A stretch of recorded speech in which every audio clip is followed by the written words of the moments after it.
नमस्कार, अहम बात में आपका स्वागत है और मैं हूं आपके साथ प्रिया तिवारी। डोनाल्ड ट्रंप बेहद चर्चा में रहने वाले शख्स, खासकर इस बार उनका कार्यकाल ज्यादा ही सुर्खियों में चल रहा है। रेसिप्रोकल टैरिफ लगाने वाले डोनाल्ड ट्रंप ने इसके दम पर कई देशों को अपने इशारों पर चलाया है। और ऐसा हम नहीं बल्कि डोनाल्ड ट्रंप खुद कई मौकों पर कह चुके हैं कि उन्होंने टैरिफ के दम पर कई देशों के बीच युद्ध विराम कराया है। खासकर भारत पाकिस्तान के बीच हुए युद्ध विराम का श्रेय जो है वो अमेरिकी राष्ट्रपति कई बार ले चुके हैं। On Saturday, my administration helped broker a full and immediate ceasefire, I think a permanent one, between India and Pakistan, ending a dangerous conflict of two nations with lots of nuclear weapons. And they were going at it hot and heavy, and it was seemingly not going to stop.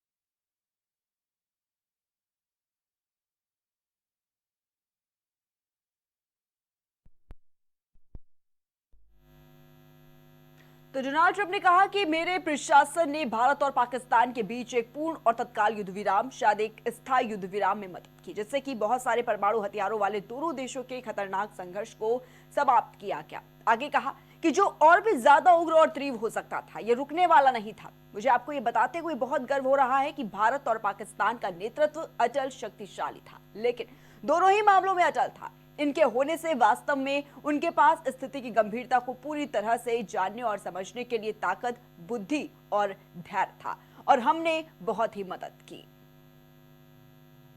तो आपको बताना चाहिए कि ये statement इसलिए ज्यादा चर्चा में था कि भारत पाकिस्तान बीते कई सालों से एक दूसरे के दुश्मन रहे हैं। कई बार दोनों देशों के बीच सीमा पर विवाद भी हो चुका है, और इसीलिए जब ऑपरेशन सिंदूर को भारत ने रोका तो उसका सारा श्रेय ट्रंप ले आ गए। लेकिन भारत ने साफ कर दिया कि उसने किसी भी देश के हस्तक्षेप के चलते युद्ध नहीं रोका, बल्कि पाकिस्तान के सरेंडर मोड में आने के बाद भारत ने युद्ध रोका। अब इन सबके बावजूद डोनाल्ड ट्रंप को आज नोबेल पीस पुरस्कार नहीं दिया गया। कई देशों ने उनका समर्थन भी किया था।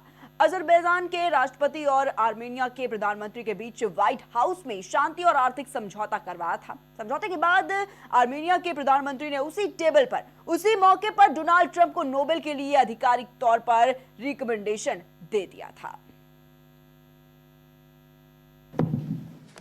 I think President Trump deserved to have a Nobel Peace Prize, and we will defend that, and we will promote for that, and that's obvious.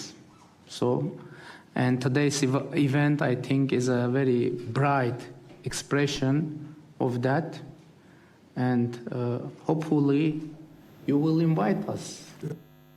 इतना ही नहीं, पाकिस्तान के प्रधानमंत्री शहबाज शरीफ भी ट्रंप को नोबेल पुरस्कार देने के हिमायती बनते देखे गए थे। Pakistan agreed to a ceasefire facilitated by President Donald Trump's bold and visionary leadership. We express our deep appreciation to him and his team for their active role in bringing about the ceasefire. President Trump's efforts for peace helped avert a more threatening war in South Asia. Had he not intervened timely and decisively, the consequences of a full-fledged war would have been catastrophic. Who would have lived to tell what happened? And therefore, in recognition of President Trump's wonderful and outstanding contribution to promote peace in our part of the world, Pakistan nominated him for Nobel Peace Prize. And I think this is the least we could do for his love for peace, and I think truly he's a man of peace.